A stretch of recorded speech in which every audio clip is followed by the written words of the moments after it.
Our next idiom is strike while the iron is hot. At the end of the day എന്ന് വെച്ചാൽ ഒരു ദിവസത്തിന്റെ അവസാനം എന്നുകൊണ്ടാണ് ഉദ്ദേശിക്കുന്നത്. തീർന്നല്ലേ, ആ ദിവസം കഴിഞ്ഞു. Good morning everyone. Welcome to Enter English. I am your mentor Gayatri. നമ്മൾ കഴിഞ്ഞ ആഴ്ചയിലെ വീഡിയോസിൽ എന്തൊക്കെ ചെയ്തിട്ടുണ്ടായിരുന്നു? മോം ക്വസ്റ്റ്യൻസ് ചെയ്തായിരുന്നു. പിന്നെ ടീച്ചേഴ്സ് സാധാരണ രീതിയിൽ നിങ്ങളോട് സംസാരിക്കുന്ന കുറച്ച് ഡയലോഗ്സ്, അതിൻ്റെ ട്രാൻസ്ലേഷൻ ചെയ്തിട്ടുണ്ടായിരുന്നു. മോം ക്വസ്റ്റ്യൻസിൻ്റെയും ട്രാൻസ്ലേഷൻ ആട്ടോ നമ്മൾ ചെയ്തത്. Hope you remember it. പിന്നെ എന്തായിരുന്നു, വളരെ ഇമ്പോർട്ടൻ്റ് ആയിട്ടുള്ള ബിസിനസ് ഇംഗ്ലീഷ് ഇഡിയംസ് നമ്മൾ പഠിച്ചിട്ടുണ്ടായിരുന്നു അല്ലേ? അപ്പോൾ ഇന്നും ഞാനൊരു ഇഡിയമായിട്ടാണ് വന്നേക്കുന്നത്, ടീച്ചേഴ്സ് ഇഡിയം. ടീച്ചേഴ്സിന് സാധാരണ രീതിയിൽ ക്ലാസ്സുകളിൽ യൂസ് ചെയ്യാൻ പറ്റുന്ന ഇഡിയംസ്, സ്റ്റുഡൻസിനോട് കമ്മ്യൂണിക്കേറ്റ് ചെയ്യുമ്പോൾ, ഈവൻ പാരൻസ് ടീച്ചേഴ്സ് മീറ്റിങ്ങിൽ യൂസ് ചെയ്യാൻ പറ്റുന്ന ഇഡിയംസ് ഒക്കെയാണ് നമ്മൾ ഇന്ന് ഡിസ്കസ് ചെയ്യാൻ പോകുന്നത്. അപ്പോൾ നിങ്ങൾ ആദ്യത്തെ ആ 3 വീഡിയോസ് കണ്ടിട്ട് വേണം ഈ ഒരു വീഡിയോ വാച്ച് ചെയ്യാൻ. ഓക്കെ, അപ്പോൾ നമുക്ക് എന്തൊക്കെയാണ് ഇഡിയംസ് എന്ന് നോക്കാം. So the first idiom is get off on the right foot. എന്താണ് get off on the right foot എന്ന് വെച്ചാൽ എന്താണ്? To start something in a positive way. പോസിറ്റീവായിട്ട് ഒരു കാര്യം സ്റ്റാർട്ട് ചെയ്യുന്നതിനെയാണ് നമ്മൾ get off on the right foot എന്ന് പറയുന്ന ഇഡിയം കൊണ്ട് മീൻ ചെയ്യുന്നത്. ഞാനൊരു സെനേരിയോ പറയാം. ഇപ്പം നമ്മൾ ക്ലാസ് സ്റ്റാർട്ട് ചെയ്യുന്നതിന് മുമ്പ് അല്ലെങ്കിൽ ക്ലാസ്സിൽ കയറുമ്പോഴത്തേക്കും ബെഞ്ചൊക്കെ അവിടെ ഇവിടെയും അലമ്പായിട്ട് കിടക്കുവാണെങ്കിൽ നമ്മളത് റീഅറേഞ്ച് ചെയ്യും അല്ലേ? ബെഞ്ചും ഡെസ്കും റീഅറേഞ്ച് ചെയ്യും, ബുക്സ് റീഅറേഞ്ച് ചെയ്യും, ലൈക്ക് ബോർഡ് നമ്മൾ ക്ലീൻ ചെയ്യും. അപ്പോൾ ക്ലാസ് തുടങ്ങുന്നതിന് മുമ്പ് നമ്മൾ ചെയ്യുന്ന കുറച്ച് കലാപരിപാടികളാണ് ഇതൊക്കെ. അപ്പോൾ ഇതൊക്കെ ചെയ്ത് കഴിഞ്ഞാൽ ടീച്ചേഴ്സിനും സന്തോഷമാവും, നമുക്ക് വളരെ കംഫർട്ടബിൾ ആയിട്ടിരുന്ന് ക്ലാസ് കേൾക്കുകയും ചെയ്യാം അല്ലേ? അപ്പോൾ ഈ ഒരു ഇഡിയം അത് ഉദ്ദേശിക്കുന്നത് അതാണ്. യെസ്. ഇനി അത് വെച്ചൊരു സെൻറ്റൻസ് നമുക്ക് നോക്കാം. Let's get off on the right foot by organizing our desk before the lesson begins. ഞാൻ പറഞ്ഞ അതേ സെനേറിയോ തന്നെ. ലെസൺ ബിഗിൻസ് എന്ന് പറഞ്ഞാൽ ലെസൺ കൊണ്ട് ഉദ്ദേശിക്കുന്നത് ചാപ്റ്റർ തുടങ്ങുക അല്ലെങ്കിൽ ക്ലാസ് തുടങ്ങുക എന്ന് തന്നെയാണ്. ക്ലാസ് തുടങ്ങുന്നതിന് മുമ്പ് നമുക്ക് ബെഞ്ചൊക്കെ ഓർഗനൈസ് ചെയ്ത് വളരെ വൃത്തിയാക്കി ഇട്ടിട്ട് തുടങ്ങുകയാണെങ്കിൽ അത് 2 കൂട്ടർക്കും കംഫർട്ടബിൾ ആയിരിക്കും. ഓക്കെ, അപ്പോൾ ഇതേപോലത്തുള്ള സെനേരിയോസ് നിങ്ങളുടെ ലൈഫിൽ ഉണ്ടായിട്ടുണ്ടാവും. അപ്പോൾ ഈ ഒരു ഇഡിയം വെച്ചിട്ട് നിങ്ങൾ സെൻറ്റൻസ് ഫ്രെയിം ചെയ്ത് കോമൻറ്റ് സെക്ഷനിൽ കോമൻറ്റ് ബോക്സിൽ കോമൻറ്റ് ചെയ്യുക. യെസ്. ഇനി നമുക്ക് അടുത്ത ഇഡിയം നോക്കാം. Bite off more than you can chew. എന്താണ് bite off more than you can chew എന്ന് പറഞ്ഞാൽ? നമുക്ക് കഴിക്കാൻ പറ്റുന്ന കുറച്ച് ഒരിതുണ്ടല്ലേ, അതിനേക്കാൾ കൂടുതൽ നമ്മൾ വായിലേക്ക് ഇട്ടാൽ നമുക്ക് ഇറക്കാൻ ഭയങ്കര ബുദ്ധിമുട്ടായിരിക്കും. അപ്പം അങ്ങനത്തെ ഒരു മീനിങ് വരുന്നൊരു ഇഡിയമാണിത്. To take on more responsibility than one can handle. നമുക്ക് ഹാൻഡിൽ ചെയ്യാൻ പറ്റുന്നതിനേക്കാൾ റെസ്പോൺസിബിലിറ്റി എടുത്താൽ എന്തായിരിക്കും അവസ്ഥ? നമുക്കത് ചെയ്തു തീർക്കാൻ പറ്റില്ല. അത് തന്നെ. അപ്പോൾ നമുക്കിപ്പോൾ സ്കൂളുകളിലായാലും ഈവൻ ടീച്ചേഴ്സിനായാലും സ്റ്റുഡൻസിനായാലും അങ്ങനത്തെ കുറച്ച് റെസ്പോൺസിബിലിറ്റീസ് വരാറുണ്ട്. റൈറ്റ്. ഇപ്പോൾ ടീച്ചേഴ്സ് ആണെങ്കിൽ ഒരു സമയത്ത് കുറേ അസൈൻമെൻറ്റ്സ് തരും, ഒരു ഡേറ്റ് അങ്ങ് തരും, ആ ദിവസം തന്നെ നമ്മളത് സബ്മിറ്റ് ചെയ്യും വേണം. റൈറ്റ്. അപ്പോൾ നമ്മൾ എന്താ സാധാരണ ചെയ്യുക? അവസാനം വരെ അത് കൊണ്ടുപോയി വെക്കും, ഡെഡ് ലൈൻ വരെ കൊണ്ടുപോയി വെക്കും, രാത്രി തലേ ദിവസം ഇരുന്ന് മൊത്തം ചെയ്തു തീർക്കും. അതാണ് നമ്മുടെ ഒരു പരിപാടി അല്ലേ? അപ്പോൾ ആ ഒരു കണ്ടീഷനിലൊക്കെ നമുക്ക് ഈ ഒരു ഇഡിയം യൂസ് ചെയ്യാം. ഈവൻ ടീച്ചേഴ്സിനാണെങ്കിൽ കൂടി സ്കൂളുകളിൽ നിന്ന് കൊടുക്കുന്ന കുറേ വർക്ക്സ് ഉണ്ടാവും. ഇപ്പോൾ എന്താ പറയുക, പേപ്പർ വാല്യുവേഷൻ ഒരു ഇമ്പോർട്ടൻ്റ് ആയിട്ടുള്ളൊരു വർക്കാണത്. അപ്പോൾ ധാരാളം സ്റ്റുഡൻസിന് പേപ്പർ വാല്യൂ ചെയ്ത് വരുമ്പോഴത്തേക്കും അത് കുറച്ച് നേരം എടുക്കുന്നൊരു പ്രോസസ്സാണല്ലേ. അപ്പോൾ ടീച്ചേഴ്സിനായാലും സ്റ്റുഡൻസിനായാലും ഈ ഒരു ഇഡിയം യൂസ്ഫുൾ ആണ്. Bite off more than you can chew. അപ്പോൾ നമുക്ക് അത് വെച്ചൊരു സെൻറ്റൻസ് നോക്കാം. If you try to read 3 books this week, you might bite off more than you can chew. ഒരു ആഴ്ചയിൽ 3 ബുക്കൊക്കെ നമുക്ക് വായിക്കാൻ പറ്റുമോ? It's impossible. വായിക്കാൻ പറ്റില്ല. അപ്പം അങ്ങനെ നമ്മൾ ചെയ്യുമ്പോൾ എന്താണ്, നമ്മൾ ഓവർ സ്ട്രെസ് ചെയ്യുകയാണല്ലേ അത്. അപ്പോൾ ആ ഒരു സെനേരിയോയിൽ നമുക്ക് ഈ ഒരു ഇഡിയം വെച്ച് നമുക്കത് പറയാം. If you try to read 3 books this week, you might bite off more than you can chew. അല്ലേ? യെസ്. അപ്പോൾ നിങ്ങൾക്ക് ഇങ്ങനത്തെ ഒരു കണ്ടീഷൻ ഉണ്ടെങ്കിൽ അതൊന്ന് ആലോചിച്ചെടുക്കുക. അത് ഈ ഇഡിയമായിട്ട് റിലേറ്റ് ചെയ്തിട്ട് ഒരു സെൻറ്റൻസ് കോമൻറ്റ് ബോക്സിൽ കോമൻറ്റ് ചെയ്യുക. Yes, I'm waiting for your comments. Next നമ്മുടെ അടുത്ത ഇഡിയമാണ് shape up or ship out. അപ്പോൾ എന്താണ് shape up or ship out കൊണ്ട് ഉദ്ദേശിക്കുന്നത്? Improve your behaviour or leave. ഒന്നെങ്കിൽ നന്നാവുക അല്ലെങ്കിൽ പൊക്കോളുക. നന്നാവാൻ തീരുമാനമുണ്ടെങ്കിൽ നന്നായിക്കോളുക, അല്ലെങ്കിൽ ജസ്റ്റ് ലീവ്. ഓക്കെ, അപ്പോൾ ക്ലാസ്സിൽ വളരെ കുരുത്തക്കേട് കാണിക്കുന്ന അല്ലെങ്കിൽ ഒട്ടും ടീച്ചേഴ്സിനെ അനുസരിക്കാത്ത കുറച്ച് സ്റ്റുഡൻസ് ഉണ്ടാവും. അവരോട് സാധാരണ രീതിക്ക് നമുക്ക് ഈ ഇഡിയം യൂസ് ചെയ്ത് സംസാരിക്കാം. I expect everyone to follow the classroom rules. Shape up or ship out. അതായത് ക്ലാസ് റൂം റൂൾസ് ഒന്നെങ്കിൽ നിങ്ങൾ ഫോളോ ചെയ്യുക, അല്ലെങ്കിൽ മാറിക്കോളുക, സ്കൂളിൽ നിന്ന് മാറിക്കോളുക. ഒന്നെങ്കിൽ ചെയ്യുക, അല്ലെങ്കിൽ അത് മാറിക്കോളുക. അതാണ് ഈ ഒരു ഇഡിയം കൊണ്ട് ഉദ്ദേശിക്കുന്നത്. I hope it's clear for you. ഇനി the next idiom is bend over backwards. Bend over backwards എന്താണ് ഈ ഇഡിയം കൊണ്ട് ഉദ്ദേശിക്കുന്നത്? To go out of your way to help someone. നമ്മൾ ഒരാളെ ഹെൽപ്പ് ചെയ്യാനായിട്ട് നമ്മുടെ എല്ലാ എഫേർട്ടും എടുക്കുന്നു. നമ്മൾ ഇതുവരെ ചെയ്യാത്ത കുറച്ച് കാര്യങ്ങളൊക്കെ നമ്മൾ ചെയ്യുന്നു. നമ്മുടെ സ്പെഷ്യൽ പീപ്പിളിനെയൊക്കെ നമ്മൾ അങ്ങനെ ആയിരിക്കും ട്രീറ്റ് ചെയ്യുന്നത്, അല്ലേ? സോ ആ കണ്ടീഷൻസിലൊക്കെ നമുക്ക് ഈ ഒരു ഇഡിയം യൂസ് ചെയ്യാം. ഫോർ എക്സാമ്പിൾ ഒരു സെനേരിയോ പറയുകയാണെങ്കിൽ നിങ്ങളുടെ ഫ്രണ്ട് അസൈൻമെൻറ്റ് സബ്മിറ്റ് ചെയ്തിട്ടില്ല, നിങ്ങളാണെങ്കിൽ അത് സബ്മിറ്റ് ചെയ്യാനായിട്ട് റെഡി ആയി കൊണ്ടുവന്നേക്കാണ്. ഒബ്വിയസ്ലി നമ്മൾ എന്ത് ചെയ്യും? ഫ്രണ്ടിന് അത് അസൈൻമെൻറ്റ് എഴുതാനായിട്ട് ടോപ്പിക് വെച്ച് നമ്മൾ ഹെൽപ്പ് ചെയ്യും, റൈറ്റ്? സോ ആ സമയത്തൊക്കെ നമുക്ക് ഈ ഒരു ഇഡിയം യൂസ് ചെയ്യാം. Bend over backwards. Let's see a sentence. I'm bending over backwards to make sure everyone understands this topic. So ask questions if you are confused. Yes, ഇപ്പോൾ teachers ആണെങ്കിൽ ചില topics വളരെ ടഫായിരിക്കും നിങ്ങളൊന്ന് മനസ്സിലാക്കി തരാനായിട്ട്. അപ്പോൾ ടീച്ചേഴ്സിന് കുറേ എക്സ്പ്ലെയിൻ ചെയ്യേണ്ട അവസ്ഥകൾ വരാറുണ്ടല്ലേ. അപ്പോൾ ആ സമയത്ത് എക്സ്പ്ലെയിൻ ചെയ്തും എഴുതിയും നിങ്ങൾക്ക് കുറേ PDF നോട്ട്സും ഒക്കെ അയച്ചാൽ അത്രയും എഫേർട്ട് അവരിടാറുണ്ട് അതിൽ. സോ ആ കേസസിൽ ടീച്ചേഴ്സിന് ഈ ഒരു ഇഡിയം യൂസ് ചെയ്യാവുന്നതാണ്. Bend over backwards. Okay, next idiom. The ball is in your court. Okay, the ball is in your court. It's your responsibility to take action. അതായത് നിങ്ങൾക്കാണ് ആ ഒരു അവസരം കിട്ടിയേക്കുന്നത്. നിങ്ങൾക്കിനി എന്ത് വേണമെന്ന് വെച്ചാൽ തീരുമാനിക്കാം. Okay, I have given you all the resource to succeed. Now the ball is in your court. ഈ എക്സാം വരുന്ന ആ സമയത്ത് ഇപ്പം നമ്മുടെ ഒരു ഫോർ എക്സാമ്പിൾ നിങ്ങളൊരു +2 സ്റ്റുഡൻ്റ് ആണെന്ന് വെക്കാം, അല്ലെങ്കിൽ 10th സ്റ്റുഡൻ്റ് ആണെന്ന് വെക്കാം. 10th +2 ആണ് നമുക്ക് ബോർഡ് എക്സാംസ് വരുന്നത്. വളരെ ഇമ്പോർട്ടൻ്റ് ആയിട്ടുള്ള 2 എക്സാംസ് ആണ് 10th +2 ഒക്കെ വരുന്നത്, റൈറ്റ്? അപ്പോൾ ആ സമയത്ത് ഇപ്പോൾ എക്സാംസിൻ്റെ ഒരു എക്സാം വരുന്നതിന് മുമ്പൊക്കെ ടീച്ചേഴ്സ് നിങ്ങൾക്ക് സ്റ്റഡി ക്ലാസ്സസ് ഒക്കെ എടുക്കുമ്പോൾ കുറേ സ്റ്റഡി മെറ്റീരിയൽസ് ഒക്കെ തരാറുണ്ട്. അപ്പോൾ അവസാനം ടീച്ചർ പറയും, ഞങ്ങൾക്ക് ഇത്രയും ചെയ്യാൻ പറ്റുള്ളൂ, നിങ്ങൾക്ക് ആവശ്യമുള്ള എല്ലാ കാര്യങ്ങളും ഞങ്ങൾ പ്രൊവൈഡ് ചെയ്തിട്ടുണ്ട്. എക്സാമിന് നല്ല മാർക്കോടെ പാസ്സാവാനായിട്ടുള്ള എല്ലാ കാര്യങ്ങളും ഞങ്ങൾ പ്രൊവൈഡ് ചെയ്തിട്ടുണ്ട്. ഇനി നിങ്ങളാണ് പഠിക്കേണ്ടത്, നിങ്ങളാണ് വർക്ക് ചെയ്യേണ്ടത്. ഇപ്പോൾ മാത്സ് ഒക്കെ ആണെങ്കിൽ നിങ്ങളാണ് പ്രോബ്ലംസ് സോൾവ് ചെയ്യേണ്ടത്, റൈറ്റ്? അപ്പോൾ ഈ കാര്യങ്ങളൊക്കെ പറഞ്ഞിട്ടായിരിക്കും ടീച്ചേഴ്സ് അവസാനത്തെ ക്ലാസ് നിർത്തുക. ഒരു ചെറിയൊരു മോട്ടിവേഷനൊക്കെ ഉണ്ടാവും, റൈറ്റ്? സോ ആ സമയത്ത് ടീച്ചേഴ്സിന് ഈ ഒരു ഇഡിയം യൂസ് ചെയ്യാം. The ball is in your court. Okay, I have given you all the resources to succeed. Now the ball is in your court. ഇനി നിങ്ങൾ വേണം ആക്ഷൻ എടുക്കാനായിട്ട്. അത് നിങ്ങൾ പേപ്പറിൽ കാണിക്കണം, റൈറ്റ്? ഓക്കെ, ഇനി നമുക്ക് അടുത്തൊരു ഇഡിയം നോക്കാം. Burning the midnight oil. Yes, burning the midnight oil. അതിൻ്റെ മീനിങ് എന്താണ്? To work late into the night. രാത്രി കൂടുതലെല്ലാം വർക്ക് ചെയ്യുക, അല്ലെങ്കിൽ ഹാർഡ് വർക്ക് ചെയ്യുക. അതുകൊണ്ട് തന്നെയാണ് ഉദ്ദേശിക്കുന്നത്. നമ്മൾ ഹാർഡ് വർക്ക് ചെയ്യാമെന്ന് വെക്കുമ്പോഴത്തേക്കും നമ്മൾ മോസ്റ്റ്ലി എല്ലാവരും പ്രിഫർ ചെയ്യുന്നൊരു സമയമാണ് രാത്രി ആയാലും, അല്ലെങ്കിൽ എന്താ പറയുക ഏർലി മോർണിംഗ്സ്, അല്ലേ? ആ സമയത്തൊക്കെയാണ് നമ്മൾ എക്സാംസിൻ്റെ കേസസിലൊക്കെ ആണെങ്കിൽ ആ സമയത്തൊക്കെയാണ് നമ്മൾ പഠിക്കാനിരിക്കുന്നതും ഒക്കെ കൂടുതലായിട്ട് ഹാർഡ് വർക്ക് ചെയ്യുന്നതും ഒക്കെ. അപ്പോൾ burning the midnight oil എന്ന് പറഞ്ഞാൽ ഇത് ഹാർഡ് വർക്കിനെ സൂചിപ്പിക്കുന്ന ഒരു ഇഡിയമാണ്. You have been burning the midnight oil to finish your project. Great job.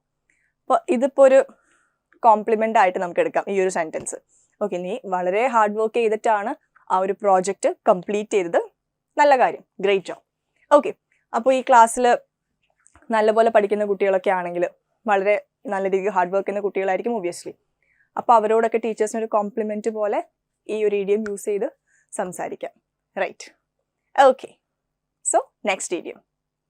Rome wasn't build in a day. Yes, Rome ഒരു ദിവസം കൊണ്ടല്ല പണിഞ്ഞത്. അതിൻ്റെ അർത്ഥം എന്താണ്? നമുക്ക് പെട്ടെന്നൊരു സക്സസ് ആരും വിചാരിക്കരുത്. നമ്മൾ ഹാർഡ് വർക്ക് ചെയ്ത് കൺസിസ്റ്റൻ്റ് ആവുക. അപ്പോൾ മാത്രമേ നമുക്കതിൻ്റെ പോസിറ്റീവ് റിസൾട്ട്സ് കാണാൻ പറ്റുള്ളൂ. നമ്മൾ ധാരാളം പ്രാവശ്യം ഫെയിൽ ചെയ്യുമായിരിക്കും, പക്ഷെ എന്നാൽ കൂടി നമ്മൾ ആ ഒരു എന്താ പറയുക, നമ്മളെ തന്നെ നമ്മൾ എൻകറേജ് ചെയ്യുക, നമ്മളെ തന്നെ നമ്മൾ മോട്ടിവേറ്റ് ചെയ്യുക, കൺസിസ്റ്റൻ്റ് ആയിട്ട് നമ്മൾ വർക്ക് ചെയ്താൽ നമുക്ക് ആ ഒരു സക്സസ് ഉണ്ടാവും. ഈ ഒരു ഇതാണ് ഈ Rome wasn't build in a day എന്ന ഇഡിയം കൊണ്ട് മീൻ ചെയ്യുന്നത്. Important things take time to accomplish. Important things take time to accomplish. അതായത് ഇമ്പോർട്ടൻറ്റ് തിങ്സ് നമ്മൾ സാധാരണ പറയില്ലേ, great things take time, early success is a scam, ഇതൊക്കെ സാധാരണ ഇംഗ്ലീഷിൽ പറയാറുള്ള ഒരു സെയിങ് ആണ് അല്ലേ. അതായത് വലിയ വലിയ കാര്യങ്ങൾ നടക്കണമെങ്കിൽ അതിന് അതിൻ്റെതായ സമയമുണ്ട്, ഓരോന്നിനും അതിൻ്റെതായ സമയമുണ്ട് ദാസ. അങ്ങനെ പറയുന്ന ആ ഒരു ഇഡിയമാണ് Rome wasn't build in a day. നമുക്ക് ഇത് വെച്ചൊരു സെന്റൻസ് നോക്കാം. Don't get discouraged, remember Rome wasn't build in a day. വിഷമിക്കണ്ട, ഒരു ഫെയിലർ കണ്ടാൽ നിങ്ങൾ ഒരിക്കലും വിഷമിക്കരുത്. ഓർക്കുക, Rome wasn't build in a day. ഒരു ദിവസം കൊണ്ടല്ല റോം ബിൽഡ് ചെയ്തത്, അതിന് അതിൻ്റെതായ സമയമുണ്ട്. So great things take time.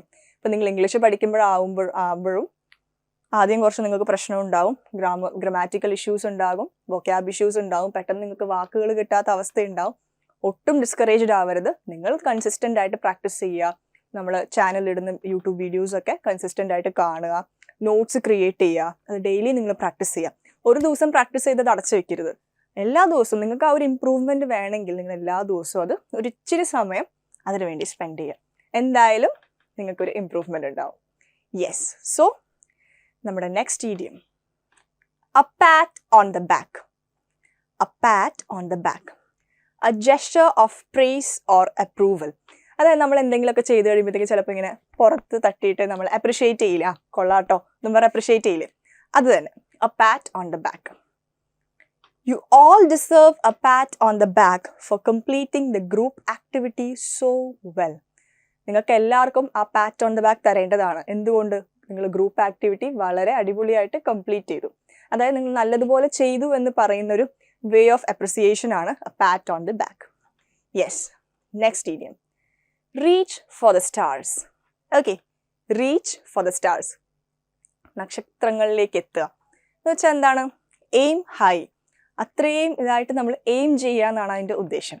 Aim for something great or ambitious. നമ്മൾ അത്രയും ഗ്രേറ്റ് ആയിട്ടുള്ള കാര്യങ്ങൾ, വലിയ വലിയ സ്വപ്നങ്ങൾ ഉണ്ടാക്കുക. ചെറിയ സ്വപ്നമല്ല, നമുക്ക് എന്താ അക്കംപ്ലിഷ് ചെയ്യാനായിട്ട് ബുദ്ധിമുട്ടുണ്ടെങ്കിലും വലിയ വലിയ സ്വപ്നങ്ങൾ നമ്മൾ കാണാൻ ശ്രമിക്കുക.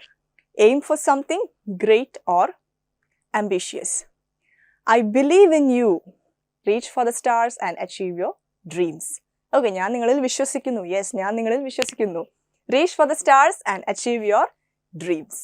ഓക്കെ, യെസ്, ഇതൊക്കെ നമുക്ക് എന്താ പറയുക, സ്റ്റുഡൻസിന് കോംപ്ലിമെൻറ്റ് ചെയ്യാനായിട്ട് യൂസ് ചെയ്യാൻ പറ്റുന്ന ഇഡിയംസ് ആണ്.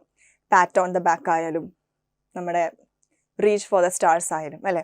ഒരു കുട്ടി നല്ല മാർക്ക് വാങ്ങിച്ചു, മാർക്കിൻ്റെ കേസസിൽ മാത്രമല്ല കേട്ടോ, ഈ കോമ്പറ്റീഷൻസിലൊക്കെ വിൻ ചെയ്ത് വരുന്ന സ്റ്റുഡൻസ് ഉണ്ടാവും, അല്ലെങ്കിൽ എക്സ്ട്രാ കരിക്കുലർ ആക്ടിവിറ്റീസ് ഒക്കെ ചെയ്ത് വിൻ ചെയ്ത് വരുന്ന സ്റ്റുഡൻസ് ഉണ്ടാവും. അവരെയൊക്കെ നമുക്ക് ഈ ഒരു ഇഡിയം വെച്ചിട്ട് എന്താ പറയുക, കോംപ്ലിമെൻറ്റ് ചെയ്യാം. അപ്പോൾ കോംപ്ലിമെൻറ്റ് ചെയ്യുമ്പോഴും നമുക്ക് ഇഡിയംസ് യൂസ് ചെയ്യാം. ആ next idiom is strike while the iron is hot. Strike while the iron is hot. നമുക്ക് ഓപ്പർച്യൂണിറ്റീസ് വരുമ്പോൾ നമ്മൾ എപ്പോഴും ചെയ്യുന്നൊരു പരിപാടിയാണ്, പിന്നെ ആവട്ടെ ഇത് പിന്നെയും വരും എന്ന് പറഞ്ഞ് നമ്മളിരിക്കും, നമ്മളതിനെ ഗ്രാബ് ചെയ്ത് പിടിക്കില്ല, റൈറ്റ്? അപ്പോൾ ആ ഓപ്പർച്യൂണിറ്റീസ് നമുക്ക് പിന്നെ വരണം എന്നില്ല. അപ്പോൾ വരുന്ന ഓപ്പർച്യൂണിറ്റീസ് നമ്മൾ എന്തായാലും യൂസ്ഫുൾ ആക്കാം. അതിനുവേണ്ടി നമ്മൾ ആക്ഷൻ എടുക്കാം. Yes, take advantage of an opportunity while it last. You are on a roll with your writing skills, so strike while the iron is hot and finish your essay. നിനക്ക് നല്ല writing skills ഉണ്ട്, അപ്പോൾ ആ സമയത്ത് തന്നെ നീ എന്ത് ചെയ്യണം, ആ എസ്സേ കംപ്ലീറ്റ് ചെയ്യാനായിട്ടുള്ള എല്ലാ ആക്ഷനും എടുക്കണം. പിന്നെ അതങ്ങ് പോയി കഴിഞ്ഞിട്ട് നമുക്കത് പറഞ്ഞിട്ട് കാര്യമില്ല അല്ലേ. അപ്പം നമുക്കും എന്താ പറയുക, അതേപോലത്തെ ധാരാളം ഓപ്പർച്യൂണിറ്റീസ് വരാറുണ്ട്. നമ്മൾ പിന്നെ ആവട്ടെ എന്ന് വെച്ചിട്ട് നമ്മളിങ്ങനെ ഇരിക്കും, പക്ഷെ പിന്നീട് അത് വരണം എന്നില്ല. അപ്പോൾ ഓപ്പർച്യൂണിറ്റീസ് വരുമ്പോൾ തന്നെ നമ്മളത് ഗ്രാബ് ചെയ്ത് പിടിക്കുക, right? Okay. Next idiom is it takes a village. It takes a village. Many people need to work together to achieve success. Yes. ഇപ്പോൾ ചില കേസസിലാണെങ്കിലും, ഇപ്പോൾ ഈവൻ ക്ലാസ് റൂമിലായാലും ഇത് നമുക്കൊരു ഓഫീസിലും എന്താ പറയുക യൂസ് ചെയ്യാൻ പറ്റുന്ന ഒരു ഇഡിയമാണ്.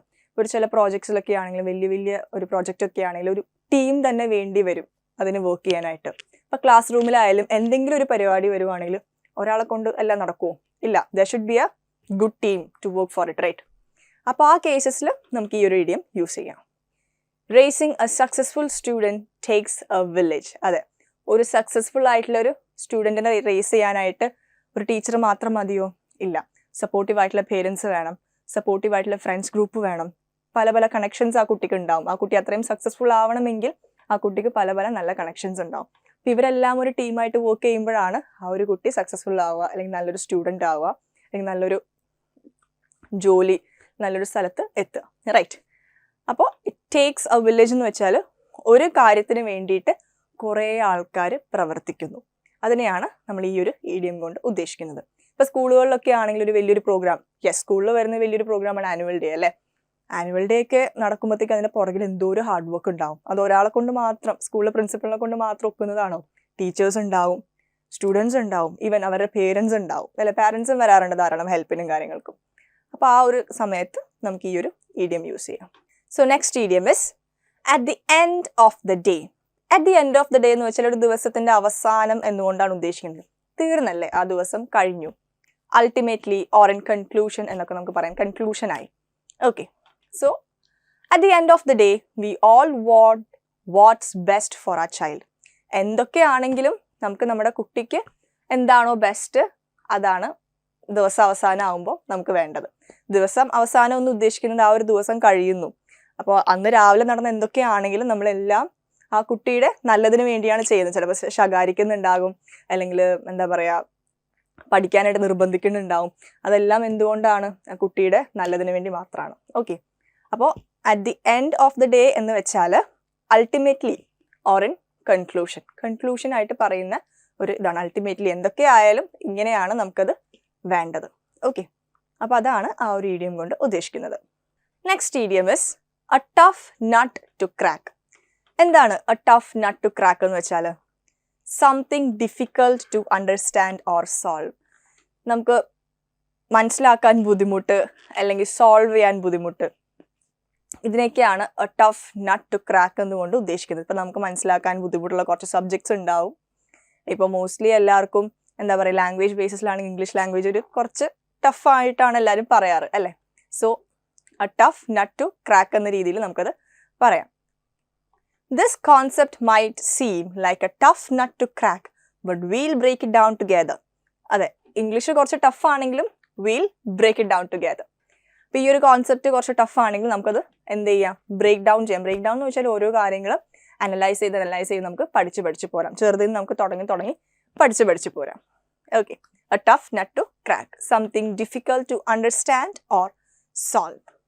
So our next idiom is learn the hard way. Okay, to learn something through experiences or mistakes.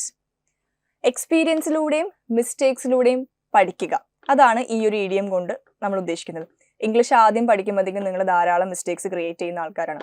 Even നമ്മുടെ കോൺവെർസേഷൻ ലാബ്സിലായാലും ഡൗട്ട് ക്ലിയറിംഗ് സെഷൻസിലൊക്കെ സ്റ്റുഡൻസ് ധാരാളം മിസ്റ്റേക്സ് ക്രിയേറ്റ് ചെയ്യാറുണ്ട്. പക്ഷെ അവിടെ മെന്റേഴ്സ് എന്താണ് ചെയ്യുന്നത്? അവർ ഓരോ മിസ്റ്റേക്സും അനലൈസ് ചെയ്ത് അവർക്ക് പറഞ്ഞു കൊടുക്കാം. അപ്പോൾ അവർക്കത് മനസ്സിലാവും, ഞാൻ ചെയ്യുന്നൊരു മിസ്റ്റേക്കാണ്. അപ്പോൾ അതങ്ങനെ നമ്മൾ സംസാരിക്കുവാണെങ്കിൽ നമുക്കത് കറക്റ്റായിട്ട് ടാക്കിൾ ചെയ്ത് പറയാൻ പറ്റുമെന്ന്. അപ്പോൾ അതാണ് ഈ ഒരു ഇഡിയം കൊണ്ട് ഉദ്ദേശിക്കുന്നത്. ഇപ്പോൾ ഇംഗ്ലീഷ് പഠിക്കുമ്പോഴാണെങ്കിലും നമുക്ക് ആദ്യം മിസ്റ്റേക്സ് ഉണ്ടാവും, പക്ഷെ ലേൺ ഫ്രം യുവർ മിസ്റ്റേക്സ്. അതാണ് നമ്മൾ മിസ്റ്റേക്സ് വരുന്നു, അല്ലെങ്കിൽ നമുക്കത് സംസാരിക്കാൻ പറ്റുന്നില്ല, എന്നെ കൊണ്ടത് കഴിയില്ല, അങ്ങനെയൊക്കെ പറയുമ്പോഴാണ് നമുക്ക് അവിടെ ഒരു ബ്രേക്ക് വരുന്നത്. പിന്നെ നിങ്ങൾ തിരിഞ്ഞു നോക്കേയില്ല. മിസ്റ്റേക്സ് വരും, ബിഗിനേഴ്സ് ആണോ അല്ലെങ്കിൽ ഇന്റർമീഡിയറ്റ്സ് ആണോ, നമുക്ക് അതിൻ്റെതായിട്ടുള്ള മിസ്റ്റേക്സ് വരും. അപ്പോൾ നമ്മൾ എന്ത് ചെയ്യണം?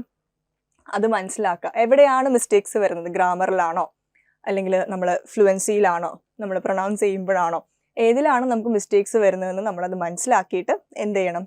അതിൽ നമ്മൾ വർക്ക് ചെയ്യണം. ഓക്കെ, സോ നമുക്കൊരു സെൻറ്റൻസ് നോക്കാം. Sometimes we learn the hard way but those lessons stick with us. Yes, ചില സമയത്ത് നമ്മൾ മിസ്റ്റേക്സ് ഉണ്ടാക്കി നമ്മൾ പഠിക്കും, പക്ഷെ ഒരിക്കലും ആ ഒരു പാഠം നമ്മൾ മറക്കില്ല. അതാണ് ഈ ഒരു ഇഡിയം കൊണ്ട് ഉദ്ദേശിക്കുന്നത്. I hope today's class was useful for you. അപ്പോൾ ഈ ഇഡിയംസ് ടീച്ചേഴ്സിനായാലും സ്റ്റുഡൻസിനായാലും ഒരേപോലെ യൂസ്ഫുൾ ആണ്. പക്ഷേ സ്പെഷ്യലായിട്ട് ടീച്ചേഴ്സിന് വേണ്ടി ചെയ്തേക്കുന്ന ഇഡിയംസ് ആണ്. അപ്പോൾ ടീച്ചേഴ്സ് ഇത് സ്റ്റുഡൻസിൻ്റെ അടുത്ത് സംസാരിക്കാനും ക്ലാസ് റൂം മാനേജ്മെൻറ്റ് സമയത്തായാലും സ്റ്റുഡൻസിനെ മോട്ടിവേറ്റ് ചെയ്യാനും. ഓഫ് കോഴ്സ് നമുക്ക് സ്റ്റുഡൻസിന് മോട്ടിവേഷൻ കൊടുത്തില്ലെങ്കിൽ അവർ പഠിക്കില്ല. അപ്പോൾ നമ്മൾ ഇടയ്ക്കിടയ്ക്ക് മോട്ടിവേഷൻ കൊടുക്കണം. അപ്പോൾ ആ സമയത്ത് നിങ്ങൾക്ക് യൂസ് ചെയ്യാൻ പറ്റുന്ന ധാരാളം ഇഡിയംസ് ഇതിലുണ്ട്. അപ്പോൾ എല്ലാവരും അത് യൂസ് ചെയ്യുക, കൺസിസ്റ്റൻ്റ് ആയിട്ട് ഇംഗ്ലീഷ് പ്രാക്ടീസ് ചെയ്യുക. ആൻഡ് യെസ്, സോ നമുക്കിനി അടുത്തൊരു വീഡിയോയിൽ കാണാം. Till then, bye bye, take care.